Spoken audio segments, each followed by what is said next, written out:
Discovering टट the Sega continuous.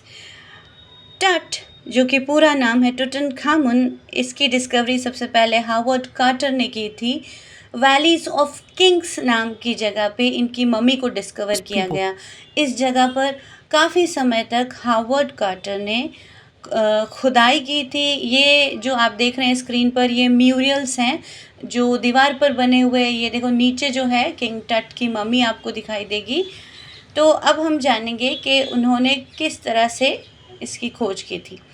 हमारा ये जो चैप्टर है ना, ये थोड़ा कंफ्यूजिंग है क्योंकि इसमें कभी तो हावर्ड कार्टर के बारे में आ जाता है, कभी ज़ाही हवास के बारे में आ जाता है, और कभी इसमें हम पढ़ते हैं कि एक एनाटॉमी के प्रोफेसर भी आए थे। तो हमें इसे एक बार समझने के लिए इसे एक बार मैं आपसे ऐसे बता दूं। सबसे पहले 1922 में हावर्ड कार्टर ने किंग टुटनखामुन की मम्मी को डिस्कवर किया था इजिप्ट की वैलीज ऑफ किंग्स नाम की जगह पर। ठीक है, इजिप्ट, और वहाँ पर जो है उसके बाद उसके 40 इयर्स बाद में 1922 के 40 इयर्स बाद में यानी कि 1962 में एनाटॉमी के एक प्रोफेसर आए थे। उन्होंने एक्सरे किया मम्मी का और उन्होंने पता लगाया कि इनकी जो रिब्स हैं वो डैमेज है, सर पर भी एक चोट लगी हुई है और पैर में भी चोट लगी है। तो माइट बी देयर चांसेस कि टट का मर्डर हुआ था।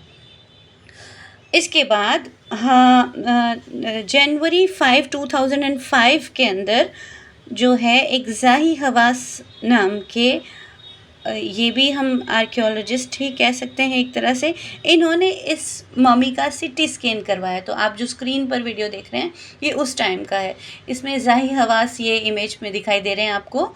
ये कह रहे हैं कि सीटी स्कैन किया इन्होंने एक मम्मी का, और उसके बाद ये कह रहे हैं शायद मुझे भी फिएरो का कर्स लग गया। ऐसे कहा जाता है भाई किसी मरे हुए व्यक्ति के बॉडी के साथ में छेड़छाड़ करोगे तो हो सकता है आपको श्राप लग जाए। तो ये जो आप देख रहे हैं इमेज, ये है किंग टट जो हावर्ड कार्टर ने पहली बार डिस्कवर किया था। 3 नेस्टेड कॉफिन था इनका।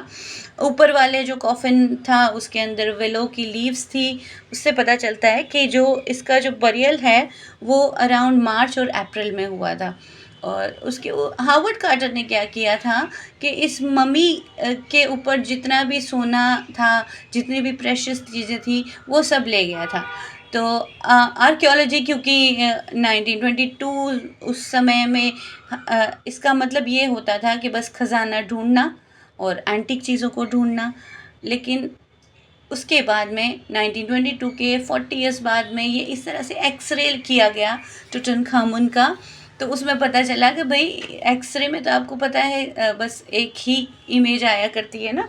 तो उसमें ये पता चला कि जो किंग टट है उनका मर्डर हुआ था क्योंकि उनकी रिब्स डैमेज थी और उनके सर में भी चोट के निशान थे और उनके जो पैर थे ना वो भी ऐसे लग रहा था जैसे जॉइंट्स जो हैं वो अलग किए गए।